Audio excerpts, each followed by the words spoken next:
The Dark Souls series is one of the hardest franchises in gaming, and it is a series I have personally beaten a lot. But which is the hardest Souls game? Well, today is the day that we rank every game from easiest to hardest. So let's dive right in, starting with the very first game in the series, Dark Souls 1. Dark Souls 1 isn't technically the first game in the series, but I will always say it is because its predecessor, Demon Souls, was more of a husk of what Dark Souls 1 actually is. When Dark Souls was originally released, the gaming industry blew up in an absolute outrage at how difficult it is. And now that I've played it quite a few times, I can definitely say it's one of the hardest games I've ever played. Why is that? Well, it comes down to a few things. The obvious thing being the bosses and the enemies. The Undead Asylum is the very first area in the game, and has some of the easiest enemies, but actually a quite difficult boss if you don't explore your surroundings. And exploring your surroundings is actually a very important lesson on how to control the difficulty, and that is why the difficulty of these games are so subjective. But for the sake of clarity, I'm going to explain how I will be ranking these games. Okay, so the way these games are going to be ranked is based on how difficult I personally found the games, and in the typical fashion of these videos, a few factors that are a bit less subjective. These factors are the difficulty curve, bosses, and the environment you fight in. Then I will rank each of these games on a tier list from S to F. And now with this in mind, let's get right back into it. After the Asylum, you are whisked away to the Firelink Shrine, which is the second best hub area in the series. I will not take any slander of it, fight me. And it is here where you can choose your path, and this will determine how you experience the game's difficulty, because you can pick out of the 5 different paths to different places that you will naturally arrive at later in the game anyways, but you still get the choice of if you want to go and join the absolute hellfest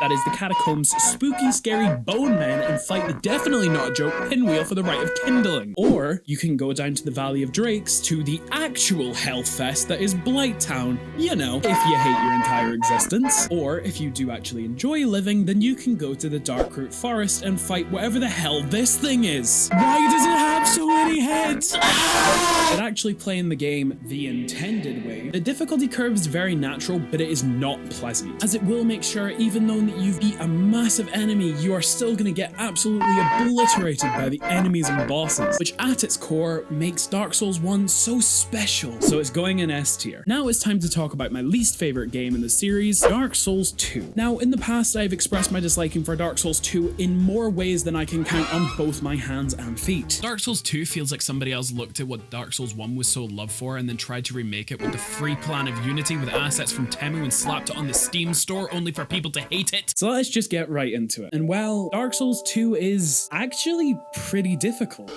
Dark Souls 2 tried a different approach to difficulty, which in my original ranking of the Souls series for beginners video, link in the description, I stated was a con. But as I replayed it again recently, I've realized that it's actually pretty smart when it's done in a controlled manner, and that is the enemy overpopulation. Now, I know that everyone in the Grandma Eileen Alexandria III has said the overpopulation in areas makes the game artificially harder, which I do agree with, but I think is actually pretty smart, but was executed very poorly. I say this because having a massive amount of enemies forces the player to have to plan a way to deal with them using the skills that are developed over the course of just playing the game, which I think is personally really smart if it was executed correctly. I just really wish that the training came into play with difficult bosses. In Dark Souls 2, the bosses range from, oh my god, how the actual f am I supposed to beat this guy? To, oh wow, that was way easier than it should have been. This game is so easy, swipe left on Tinder, good riddance. But I feel that Dark Souls 2 is actually a pretty hard game, so I'm gonna put it in C tier. Now, just before we go on to the next title, I just feel like I should address the fact that these are all my opinion, and if you disagree with them, please feel free to make your own rankings in the comments or just tell me why you disagree. Anyways, let's get right back into it. Now, for once in this series, we are not going back in the past to build tension about what the next game will be, because we're gonna talk about Dark Souls 3, baby. Let's go! Okay, so, well, we all know that I love Dark Souls 3, mainly because I think it's a gaming masterpiece. Link in the description. Wink wink. But after the countless amounts of comments on the last video saying I'm biased towards this game, which is crazy. Crazy?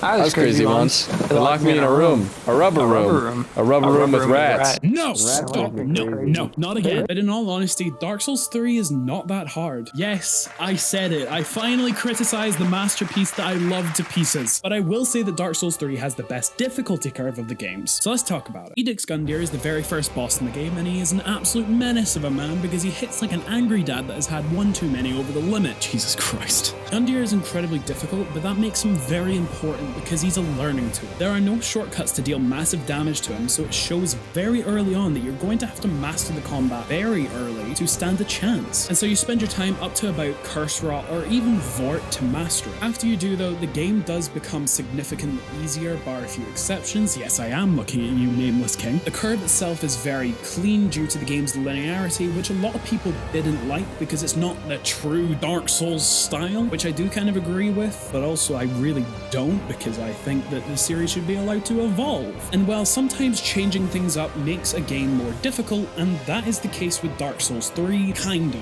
DS3 for the most part of the game is very easy due to the R1 spamming, which comes from the faster combat, but it is still incredibly difficult at certain points, such as the Dancer, which in the words of the great Greek philosopher Aristotle, oh girl, that's a segue. The Dancer is elegant and fast. There is so much you need to keep track of in this fight, and it slowly becomes harder and harder as you progress through, but once you have her attacks down, she becomes very easy. Or I mean, you could just bleed her to death, because bleed definitely isn't broken in this game, and you should be ashamed of thinking about doing that, and I cannot take myself seriously. But there are some genuinely difficult fights in this game, such as the Nameless King, which takes the most skill out of every boss in the entire franchise. So with all this in mind, it does pain me to say that Dark Souls 3 is going in mid-tier. Oh, that hurts me so deeply to say. I wish I had someone to console me, but unfortunately, I am maidenless. Oh yeah, it's Elden Ring time, baby!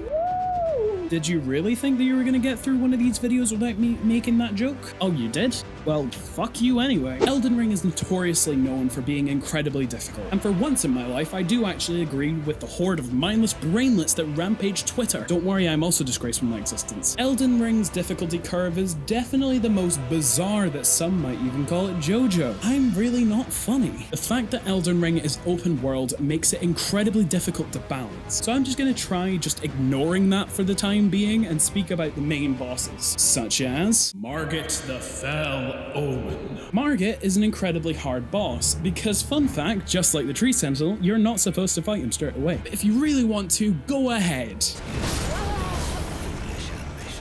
Yeah, so it turns out throwing yourself at the less forgetful incarnation of Joe Biden isn't the smartest thing, but you can still do it! But even when you go off and level up before fighting him, he still presents a very strong challenge, which I personally really like. He hits like a cooked up toddler on steroids and is incredibly rhythmic, which for me is a massive plus. But I can't not mention the hardest part of this fight, which is of course, gravity. Ah yes, that's fair, isn't it? Thank you, From Software, for making me pay £60 to die to fucking Isaac Newton! After Margit, of course, the next major boss is Renala, Queen of the Full Moon, who is known for being the representation of Miyazaki's obsession with, But in all seriousness, Renala is a massive step up in difficulty, and this pattern of heavily ramping up the difficulty with bosses but having the areas be a smaller step carries throughout the entire game, and for the consistency of it, I'm gonna put Elden Ring in A tier. Now it's time to really take a step back in the Dark Souls timeline because we're gonna talk about Demon Souls. Nope, not that piece of junk. Yuck. No, this one. For legal reasons, that was a joke. Do not crucify me in the comments section. Demon Souls is a hard thing to sum up in words because the difficulty is so subjective because you can access multiple levels at one time. So the game does just become as hard as you want it to be, but it does come at the cost of torturing yourself by doing the later stages. But if that sounds fine, then go for it because it can make the game a bit easier as you can access later game weapons that slap everything in the earlier stages to a bloody pulp. But all of this does come at the cost of the hair pulling, nipple twisting, tea spilling, Red Bull ingested headache that is the massive difficulty spike. And the reason for this massive difficulty spike is, of course, because they're later game areas that you are not advised to visit at this current stage because you are not fully equipped to deal with them. But hey, this is Dark Souls. Do what you want, play how you like. Everything can be cheesed anyway. However, playing the game the intended way isn't actually that much more difficult either, as most of the difficulty comes from trying to find the shortcuts back to the Archstone because this game has a severe